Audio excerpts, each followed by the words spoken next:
It was one of those mornings where everything just clicked, where the universe seemed to align in a rare, delightful symphony. The coffee was brewed perfectly, rich and dark. Traffic cleared up precisely when it needed to, and even the TSA line at Salt Lake City International moved with an uncharacteristic swiftness. This was the kind of morning Dr. Monique Ellison was having, a morning that felt like a silent, joyous prelude to a monumental triumph.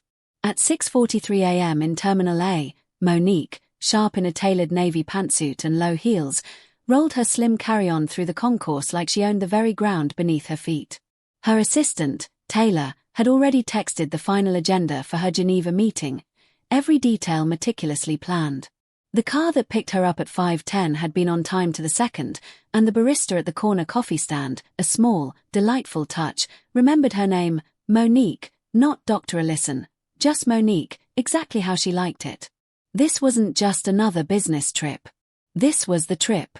The one that marked the culmination of a 2-year odyssey, the start of a $4 billion partnership between Vidian Systems, her tech company, and the global parent firm of the airline she was about to board.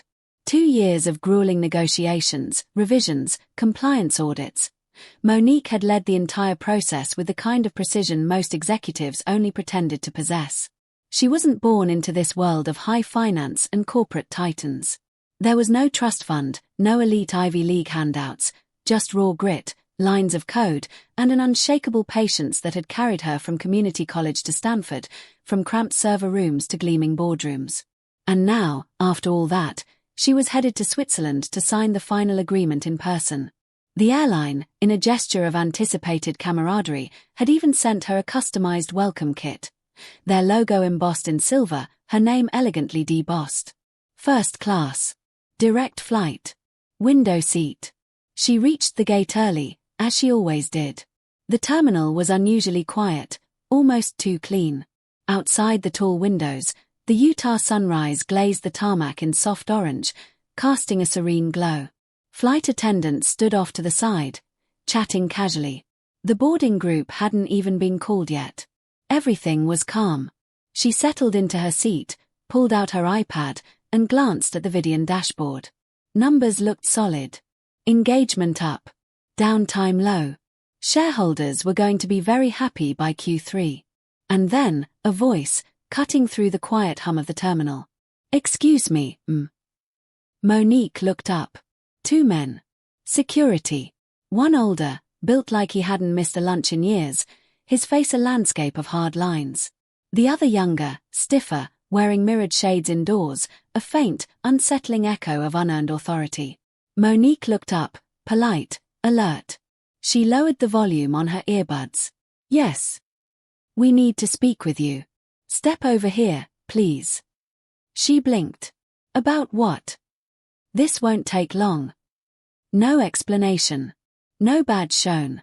No names. Just that cold, flat tone that demanded compliance without context. Monique glanced down at her boarding pass. Her full name, Seat 2A, Flight 517 to Geneva. She had nothing to hide. She stood up, keeping her voice steady, an internal refusal to let fear take root. "I'm flying business for a company meeting overseas. I'm the CEO of Vidian Systems. You must be mistaking me for someone else."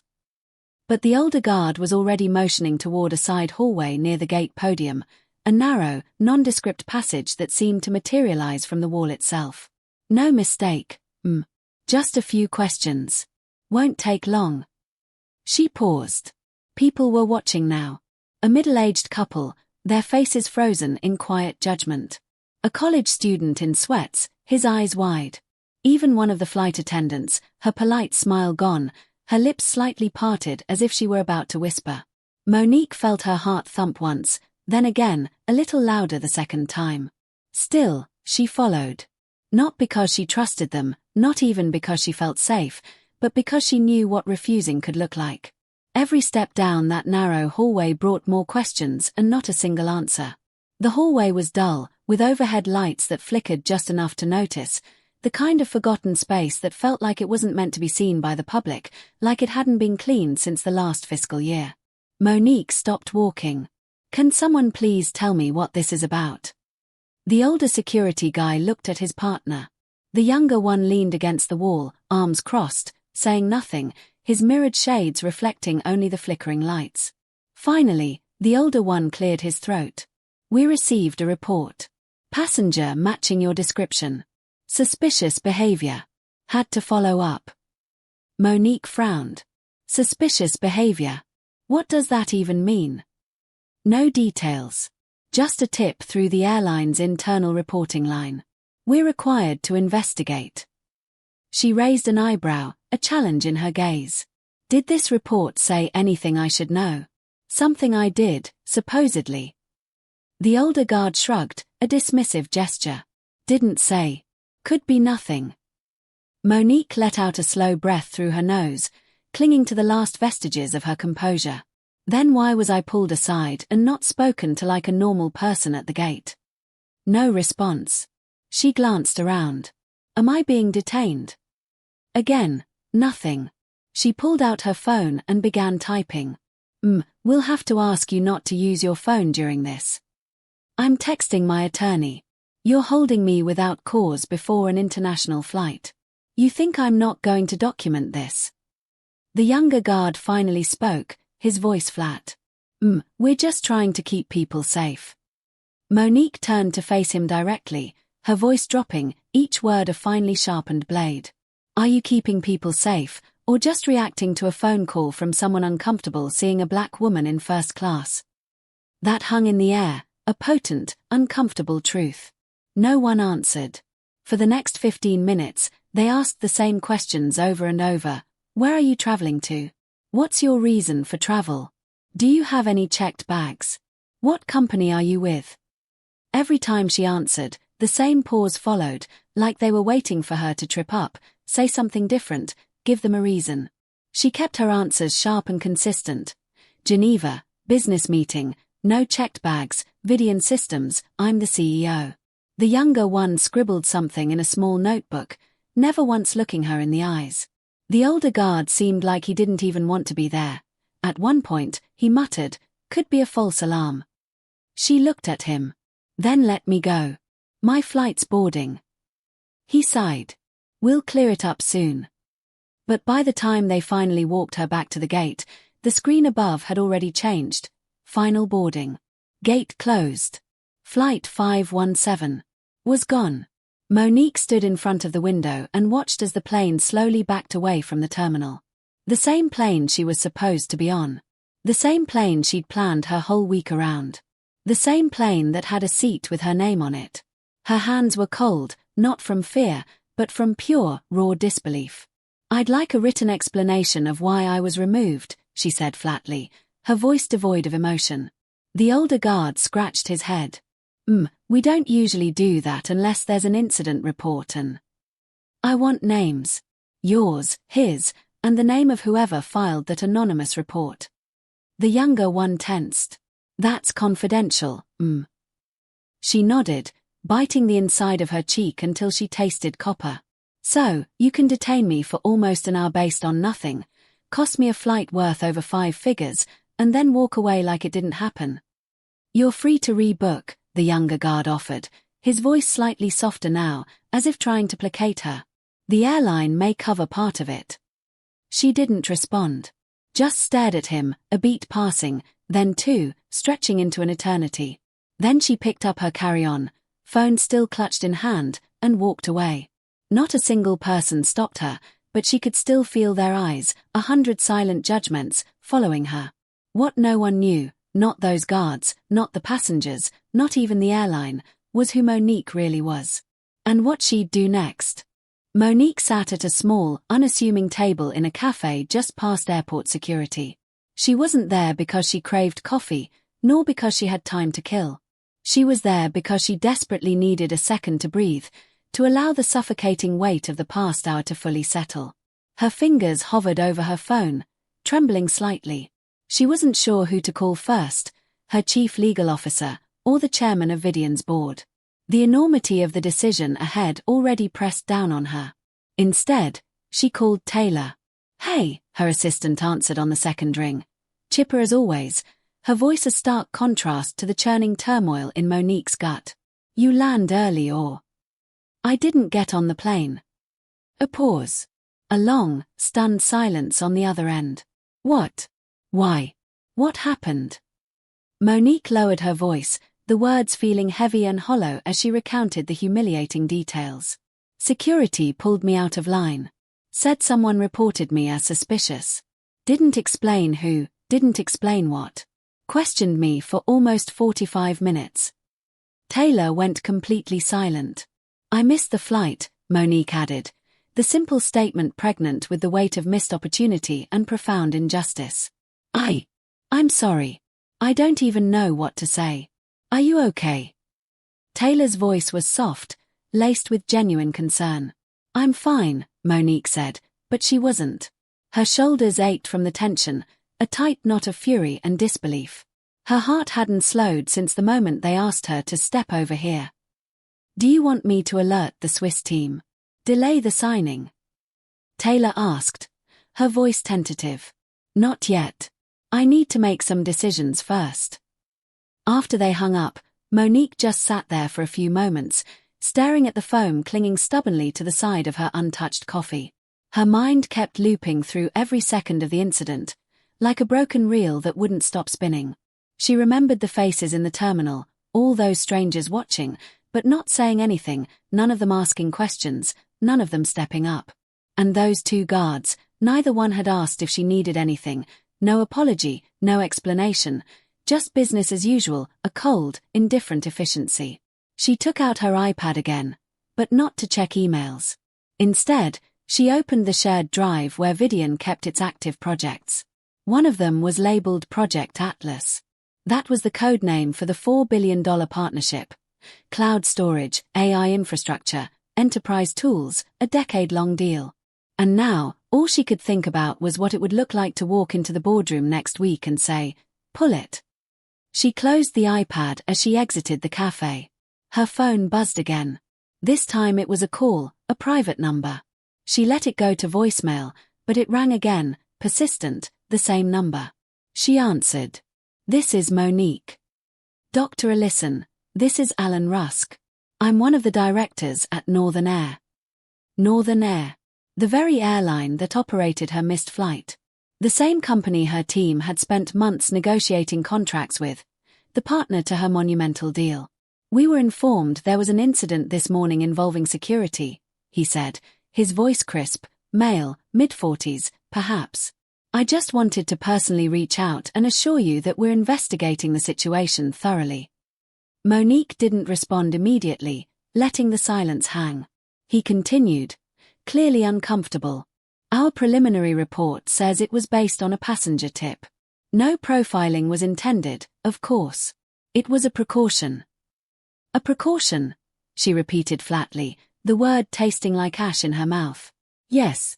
And again, we regret the inconvenience. She could hear the discomfort in his voice. This wasn't a man used to being challenged.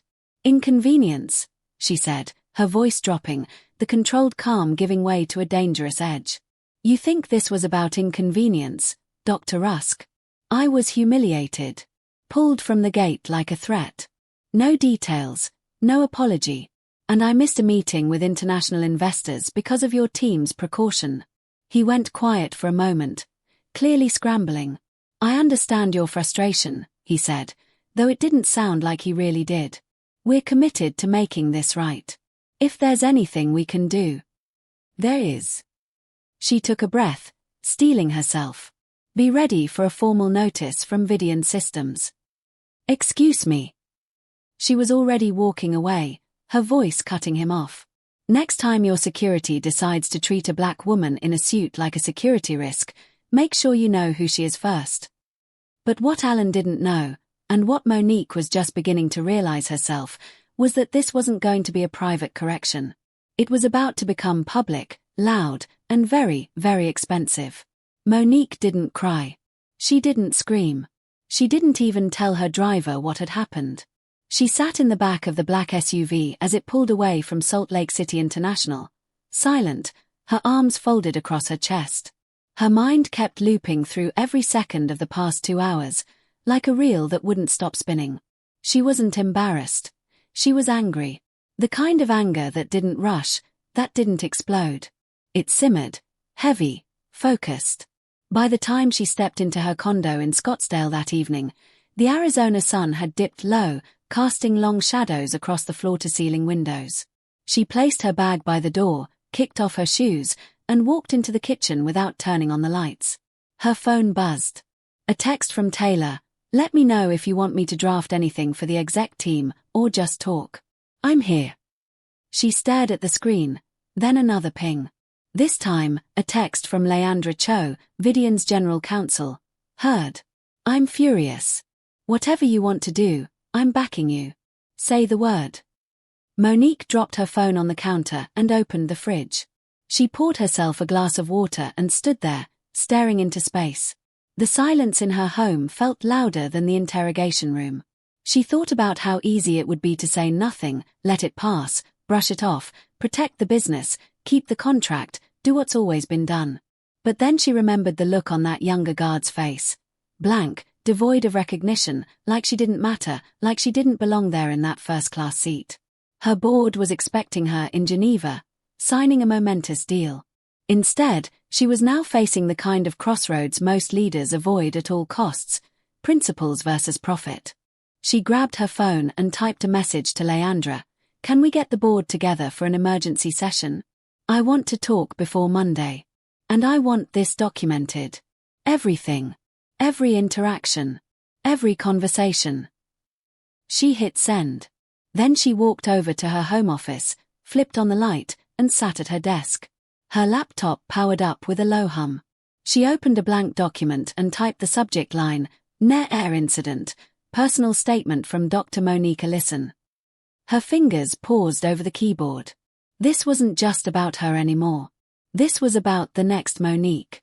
The one who would be asked to step over here because someone decided she looked like a problem instead of a person. Because people in suits still get pulled aside if they don't look like what someone expects. She began typing. The words came slowly at first, then faster. "I'm not writing this as a CEO. I'm writing this as a black woman who spent her entire life building something no one ever handed her." Monique knew this statement wasn't the end of the story. It was the spark that would light the boardroom on fire. It took less than 36 hours for the story to explode. Vidian Systems wasted no time, issuing a formal press release that cut through the corporate jargon. Vidian Systems terminates strategic alliance with Northern Air parent company following CEO's discriminatory detainment. By noon, the phrasing, though careful, was sharp enough to be picked up by Forbes, then TechCrunch, then CNBC. The message was unmistakable. Then, someone, somewhere, leaked the internal memo, the one Monique had written herself. "I was pulled aside," it read, "not because of a threat, but because of a perception. A perception that someone like me, black, successful, and unbothered, couldn't possibly be a CEO. If my existence makes people uncomfortable, they can stay uncomfortable." That line hit social media like a match to dry grass. The hashtag #PulledWhileBlack trended within hours, a digital wildfire ignited by shared experience and collective outrage. Northern Air stock dropped a staggering 6% in a single day. The airline scrambled, their PR team issuing a follow-up apology that sounded exactly like it had been written by a room full of lawyers on speakerphone. "We regret the misunderstanding and deeply value diversity." Monique didn't respond. She didn't have to. The world had already chosen sides. Cable news ran back-to-back segments on racial profiling in airports. Morning shows invited experts to debate whether Monique had overreacted. Twitter became a war zone, some praising her bravery, others calling it woke nonsense and threatening to boycott Vidian's products, despite not even knowing what they sold.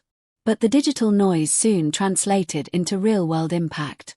Employees across the tech sector, emboldened by Monique's stand, started sharing their own stories. Not all public, some were anonymous, but all of them were raw, filled with a familiar ache. "I was pulled for random screening 3 times on the same connection. I watched a TSA agent ask my black coworker for ID after waving me through with nothing. First class makes people uncomfortable when you don't fit the mold." It wasn't just a story anymore. It was a reckoning. Back at Vidian, the legal department worked overtime to untangle contracts, The finance team braced for furious shareholder calls. But something unexpected happened. Investors didn't flee, they leaned in. One major stakeholder told the Wall Street Journal, "The leadership Monique Ellison showed walking away from that kind of money to defend principle is exactly why we invest in Vidian." And in the middle of it all, Monique kept her head down. She didn't schedule interviews. She didn't tweet. She didn't go on TV. She went back to work. In the break room one afternoon, a junior engineer named Celia from the UX team stopped her by the coffee machine. "Dr. Ellison," she said, half nervous, half reverent. Monique turned. "Yeah. I saw everything online. The press. What you did. I just wanted to say thank you." Monique smiled, tired but sincere. "You're welcome. I've never seen anyone in your position actually do something about it," Celia added, her voice filled with a quiet awe. Monique nodded. "That's the difference between a seat at the table and owning the damn table." Celia blinked, smiled, and walked off. Monique poured her coffee, black, no sugar. She took a sip and stared out the window. The storm hadn't passed, but for the first time in a long time, she didn't feel like she was just weathering it. She had caused it. But she still hadn't told the whole truth. And that moment was coming fast. The interview wasn't scheduled. It wasn't prepped. It wasn't polished. It just happened. A local Phoenix reporter had reached out to Monique's office repeatedly. Emails, voicemails, even a handwritten note dropped off at Vidian HQ. Her name was Samira Hall, mid-30s, smart, persistent, and respected. And unlike the cable news circuits begging for a sound bite, Samir didn't want a gotcha headline, she wanted a conversation. So, Monique agreed. The interview took place in Vidian's rooftop lounge late in the evening, golden light flooding in through tall glass panels. No stage, no makeup, just 2 chairs and a single camera. Samira leaned forward, her voice calm but direct. "Why now? Why make this public?" Monique paused before answering, choosing her words with precision. "Because if I didn't speak up, nothing would have changed. I've spent 20 years in this industry, in rooms where I was the only one who looked like me, in board meetings where my name was confused with someone else's. And still, I played the game. I followed the rules. I built the business. And none of that mattered when I got pulled off a flight for being suspicious." Samira nodded slowly, absorbing her words. "Some people say this could have been handled quietly." Monique's lips curved slightly, not quite a smile, not quite a grimace. "Of course they do. Quiet is comfortable. Quiet doesn't upset investors.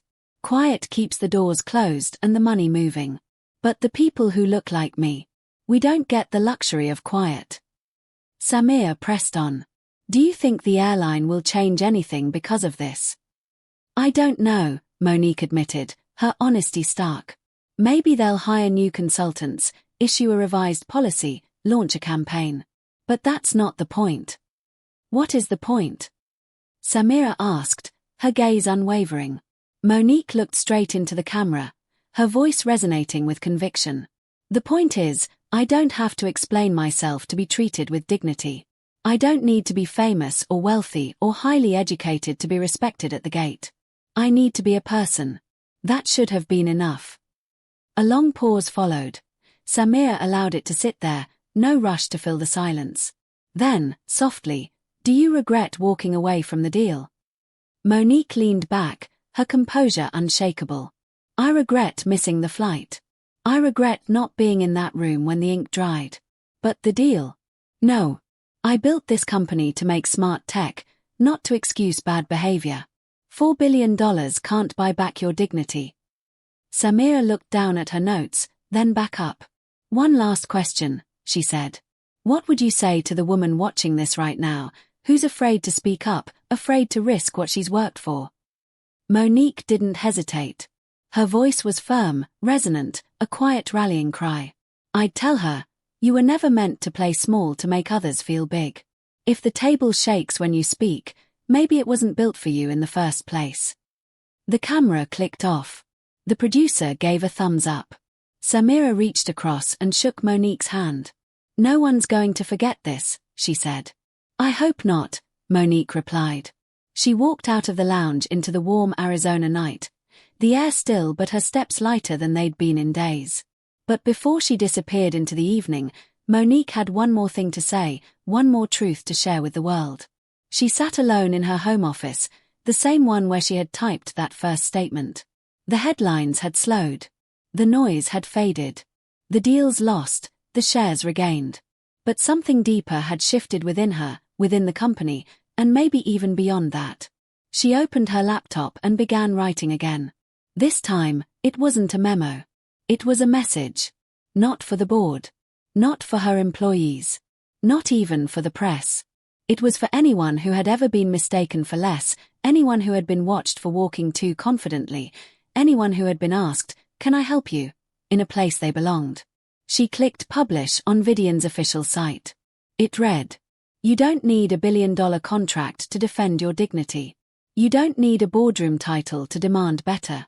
You don't need permission to be respected. If the rules change when you show up, maybe the rules were wrong. Stand firm anyway. And below that, speak. Even when it's uncomfortable. Even when it's risky. Especially then." No hashtags. No logo. Just truth. The kind that doesn't trend, but stays. And for the first time in weeks, Monique closed the laptop with a profound sense of peace. Not because the fight was over, but because she hadn't stayed silent. Because she didn't let their discomfort shrink her value. Because someone, somewhere, would read those words and realize they weren't alone. She stood up, walked to her window, and looked out over the Scottsdale skyline. The world kept moving, and so would she.